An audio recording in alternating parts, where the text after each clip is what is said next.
loading doors has changed a little bit. So you have to click on the door, then load family, and then pick the door that you want. Let's say I want double glass door for my patio, or other types, or double sliding doors, interior doors, and so on. So I'm just right now going full glass right now here, and I say okay.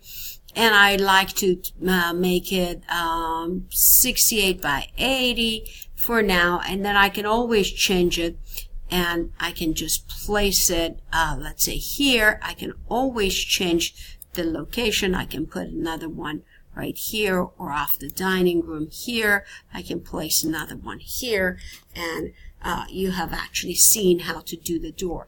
When you look down here, now I've actually, I have other types of doors. I can also always come back here and edit the type of the door over here and rename it otherwise. So you certainly have all kinds of options. So you pick the door, you change the width, the height, and you can even change the size of panels and the type of panels and so on. You can even come back here and change the material to fit what you like. So just to show you what they look like, right now the doors are there. Let me actually turn back this. I need to get back, first I need to get actually out of here. Now I need to reset the door. Here you can see the doors placed on here and the other doors that I've got.